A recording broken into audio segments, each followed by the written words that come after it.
안녕하세요 여러분. 아욱인의 독서방의 박성희입니다. 오늘은 고 김수환 추기경님의 참으로 사람답게 살기 위하여에 대해 말씀드리겠습니다. 이 책은 1994년 김수환 추기경의 서임 25주년 기념으로 출간됐습니다. 저는 이 책을 1997년 4월 10일 명동성당에서 김추기경님을 인터뷰하면서 직접 받았습니다. 책을 펼치니 추기경님의 친필 사인이 들어있네요. 26년 전 그날 추기경님의 따뜻한 미소를 생각하니 가슴이 뭉클해집니다. 제가 만났을 때 추기경님의 연세는 75세. 입이 마르신지 젖은 수건으로 입가를 자주 닦긴 하셨지만 건강하셨고, 은퇴 후 운전면허를 따서 수행원 없이 어디든 혼자 자동차를 몰고 훌훌 다녀보면 좋겠다고 말씀하셨습니다. 김수환 추기경은 1922년 7월 2일 경상북도 대구에서 8남매의 막내로 태어났습니다. 2009년 2월 16일 선종하셨죠.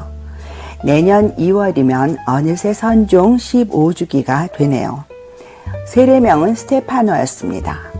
일본 상지대학교 철학과를 거쳐 지금의 가톨릭 대학교인 성신대학교 신학부를 졸업하고 6.25 전쟁 중인 1951년 9월 사제가 됐습니다. 1966년 주교가 됐고 1969년 교황 바오로 6세로부터 한국인 최초의 추기경에 임명됐습니다. 호는 옹기입니다. 아버님이 옹기 장수셨다네요. 참으로 사람답게 살기 위하여에는 김수환 추기경의 세상 사는 이야기라는 부제가 달려 있습니다. 내용은 총 5부로 구성됐고요. 1부 사랑과 존재의 아름다움을 찾아서에서는 인간의 소중함과 삶의 의미에 대해 알려줍니다. 2부 삶의 길목에서는 살아온 이야기를 소상하게 털어놓습니다. 3부 더불어 사는 사람들에서는 사랑과 용서, 정직과 성실, 화해와 평화에 대해 얘기합니다. 4부 말하기 어려운 말을 하는 것에서는 지도층 인사와 국민에게 보내는 양심의 소리를 담고 5부 오늘의 교회가 서 있는 자리에서는 교회와 사제의 역할 및 신앙인들의 실천적 자세를 강조합니다. 이 책은 설명을 곁들여 소개하기보다 추기경님의 말씀 중 제 가슴에 깊이 와닿았던 부분을 골라 그대로 전해드릴까 합니다.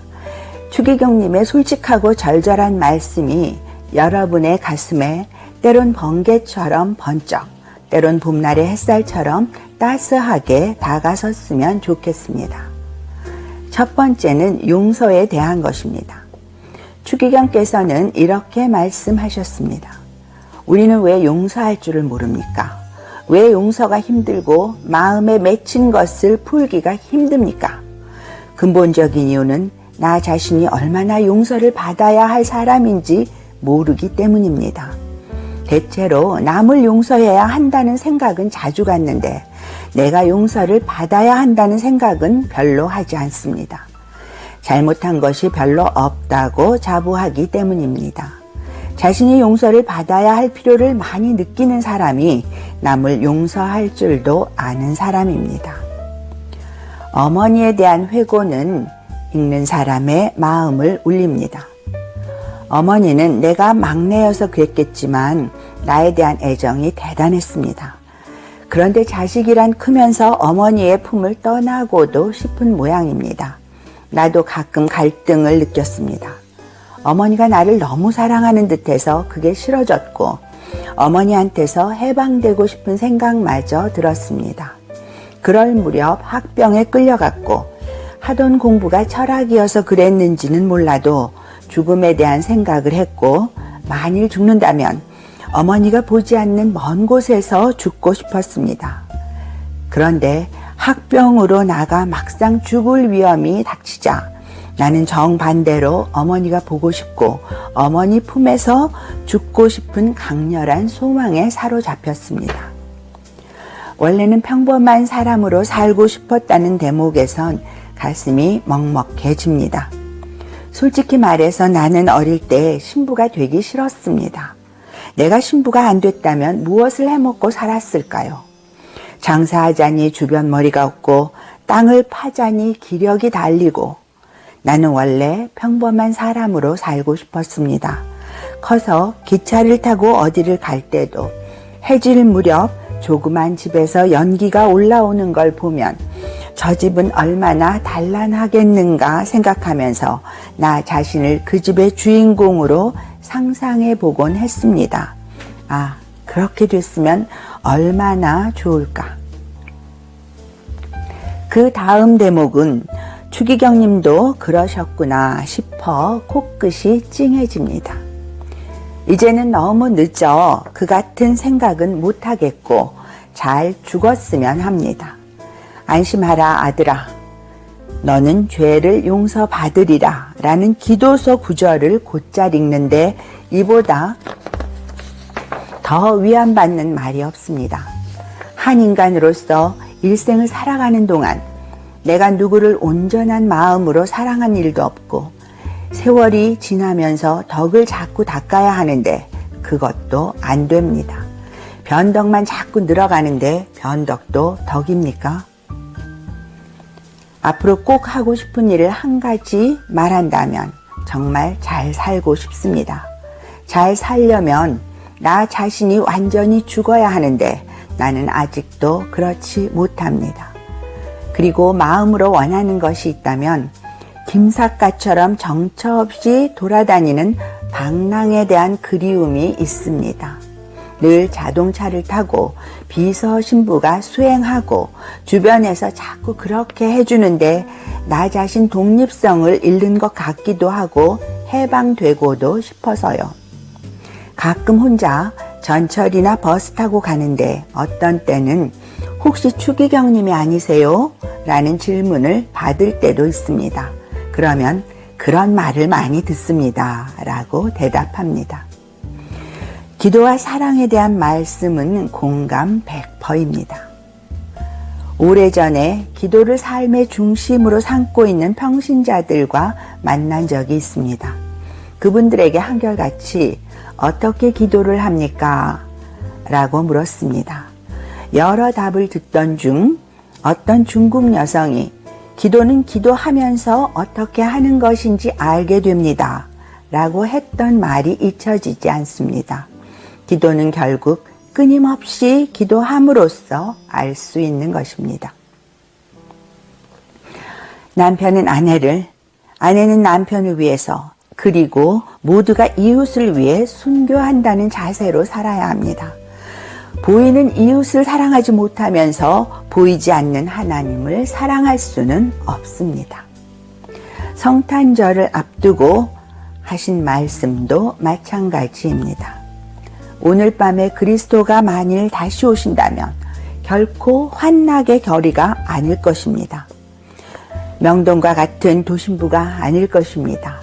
필연코 저 가난한 달동네이거나 도매 산골 아니면 병원이나 감옥 혹은 추위에 얼어붙은 최전방 어디든 구제를 필요로 하고 이를 갈망하여 마음속 깊이 흐느끼는 인간이 있는 곳이면 그곳에 그리스도는 탄생하실 것입니다. 우리는 모두 삶에 지쳐 있습니다. 모든 것에 대해 회의에 빠져 있습니다. 우리 사회가 진실로 밝고 명랑한 사회가 될 수 있는지 의심합니다. 그러나 바로 이 회의와 절망적 상황 때문에 돌파구를 찾고 기대하는 것이 인간입니다. 인정이 아쉽고 이해와 진실이 아쉽습니다. 나를 받아줄 따뜻한 마음, 나를 일으켜줄 힘찬 팔, 내 모든 상처를 어루만져줄 부드러운 손길은 없는지 모두가 이 같은 동경에 젖어 있습니다. 이런 그리움을 지닌 채 뭔가 찾고 있습니다. 삶의 보람을 느끼지 못하면서도 절망 직전에 서 있으면서도 참으로 인생의 의미는 없는지, 빛은 없는지를 계속 찾고 있습니다. 나는 이 모든 우아하는 이들과 슬퍼하는 이들과 시리에 빠져있는 이들과 이 성탄 밤에 마주 앉아 이야기하고 싶습니다.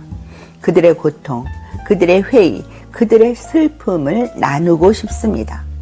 그리하여 모든 것을 믿을 수 없다 해도 어두운 밤을 밝게 외로움과 슬픔을 환희와 위로로 바꾸어 놓은 그리스도만은 믿을 수 있고 그분만은 우리가 마지막까지 의탁할 수 있는 분임을 말하고 싶습니다.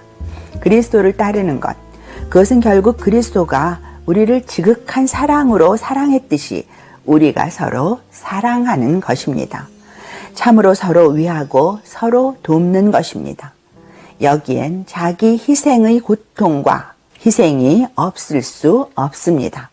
그러나 모든 좋은 일에는 고통과 희생이 반드시 전제됩니다.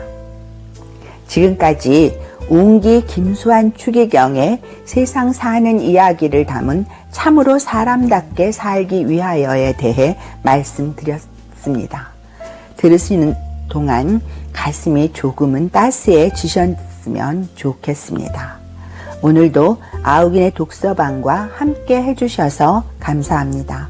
여러분 구독과 좋아요도 꼭 부탁드립니다.